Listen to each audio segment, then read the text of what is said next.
Olá, pessoal!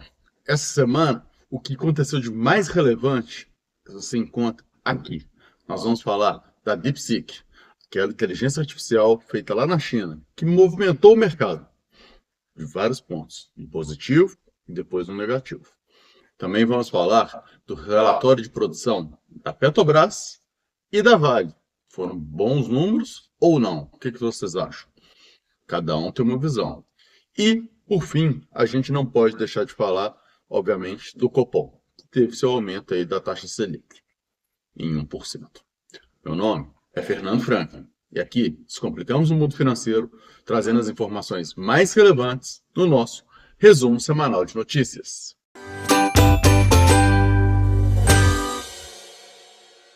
Então vamos lá. Vamos começar aí falando da DeepSeek, aquela inteligência artificial chinesa que, quando soltou um resultado de que com capacidade de processamento muito mais leve do que o ChatGPT, conseguiu entregar um resultado muito superior, uma velocidade muito superior.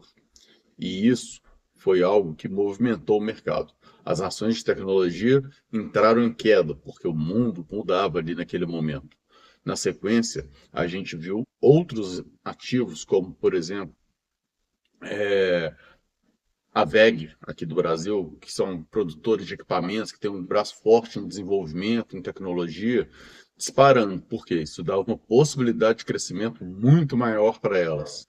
Mas, como tudo que é bom dura pouco, poucos dias depois começa a sair aí que os dados da DeepSeek vazaram, ou seja, que faltou segurança ali naquele processamento, naquele processo. E, obviamente, também tivemos outras, né, inteligências artificiais dizendo que superaram, inclusive, a DeepSeek na sequência. E isso tudo num espaço de uma única semana. O que eu levo para vocês a perguntar é o seguinte: quando começou a surgir as inteligências artificiais lá atrás, eu falava que elas eram realmente muito positivas e que mudariam o mundo, mas que eu tinha grandes dúvidas se o retorno financeiro que elas trariam para as empresas que estão gastando milhões e milhões para desenvolvimento, principalmente a gente falando da Meta, né? Então, que é a dona do Facebook, do Instagram, a gente falando aí, por exemplo, também de Microsoft, a própria Google, né? Então, tudo isso aí crescendo, disparando, investindo milhões nisso, até que ponto esse investimento vai dar um retorno direto em vendas?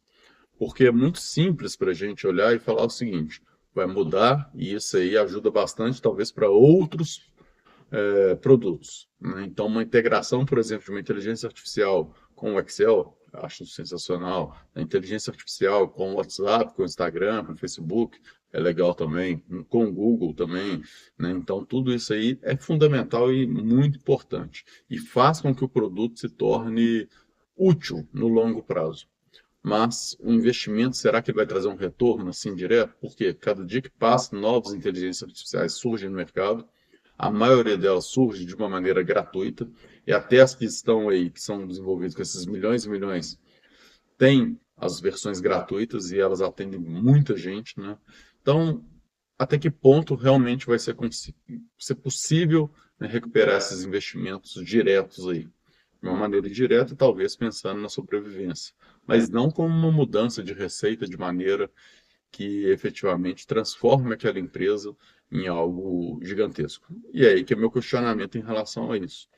Claro que eu não tenho certeza de nada, posso estar completamente enganado, né? Não estou aqui para fazer juízo de valor, né? E aí é só uma questão de visão que a gente tem que analisar. Então é importante você refletir se você acha que aquilo ali realmente vai ser uma nova linha de negócio ou se vai ter uma nova onda tecnológica que vai acabar.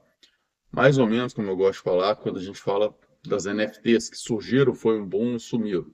A tecnologia está lá e a tecnologia tem muita coisa interessante nela.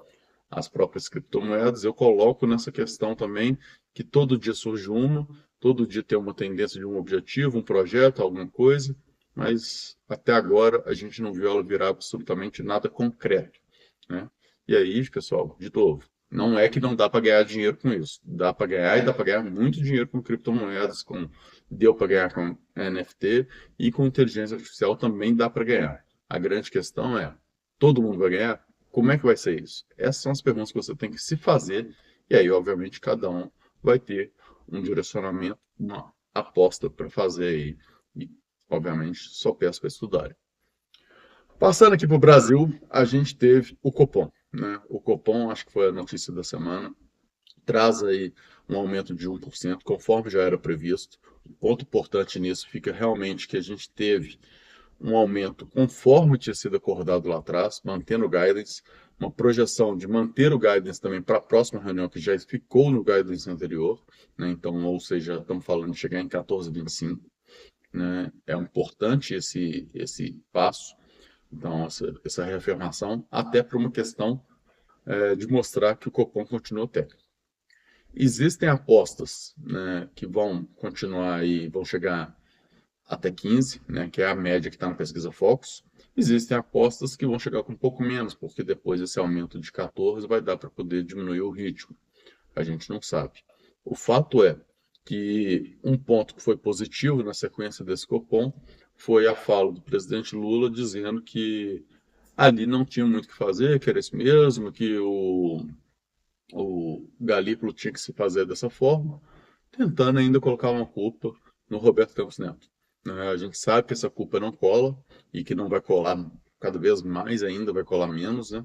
Então é algo que aos poucos a gente vai ver. Mas dá uma certa tranquilidade de que a pressão começa a reduzir.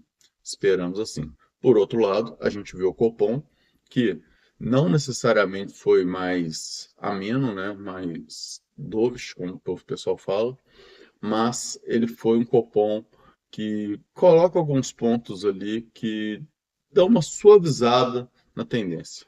Então, talvez aí não tão necessariamente vamos dizer que vai realmente ser dovish, mas tira uma pressão um pouco maior ao não falar tanto do futuro, né, de um futuro tão distante. Começa a falar as coisas, não tem só o guidance que já estava contratado, não fala dos próximos e diz que vai ver o que vai acontecendo e vai olhar como é que tiver as informações a cada momento. E que é normal, né? O guidance é meio complicado, às vezes ele é necessário para poder forçar o mercado também já ali para frente, e isso já ajuda alguma coisa, né? Reduz a inflação, quando você fala que vai subir a taxa de juros para frente, isso já ajuda a reduzir a inflação. Então, é algo fundamental. Mas não ter isso mostra um pouco de vou ver o que vai acontecer, porque realmente a gente está no cenário assim, vamos ver o que vai acontecer. Com essa história toda aí, a gente teve então redução também do dólar, que foi bem positiva aí.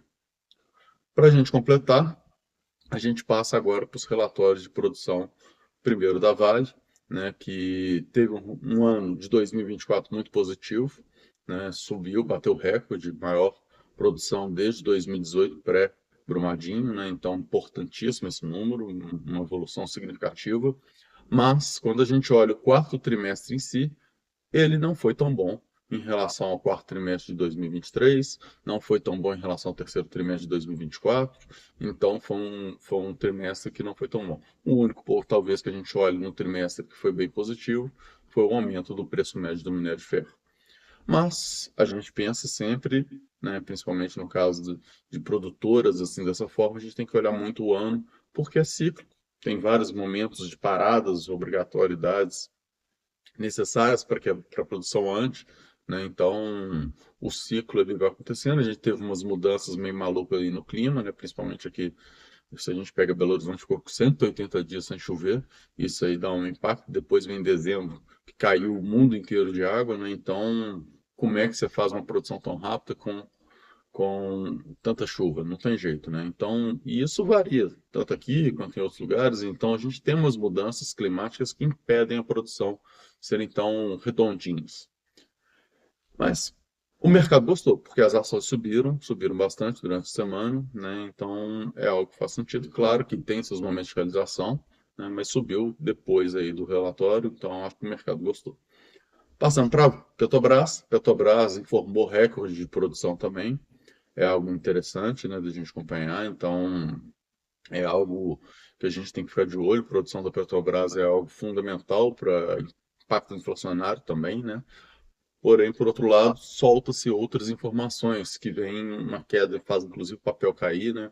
Porque sai a questão dos reajustes dos combustíveis né? A gente já tem o aumento do ICMS acontecendo a partir de amanhã, a partir de fevereiro, na verdade, né? Eu estou gravando dia 31, então a partir de amanhã, mas o vídeo fica no ar aqui a partir de primeiro, mas vai estar lá em alta, e isso é um ponto que impacta, e na sequência a gente tem que ter a definição aí de como que a Petrobras vai fazer, se ela vai reajustar ou não os combustíveis.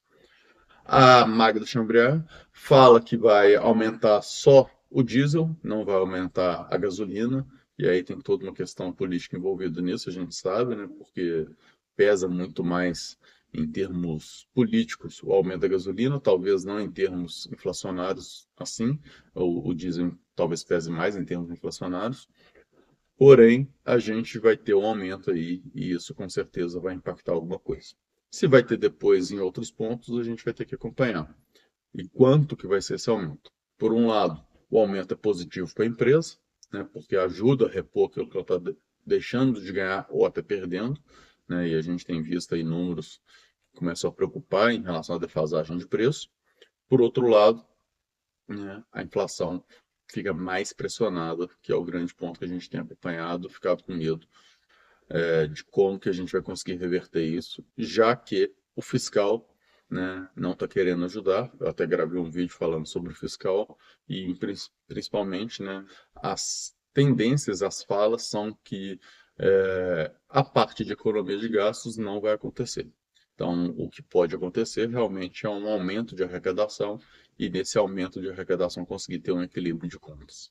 Se vai ser possível, a gente não sabe, mas é isso que o governo espera, então é isso que a gente tem que reportar como notícia. Mas muito obrigado. Deixa aqui nos comentários o que vocês acharam desse resumo.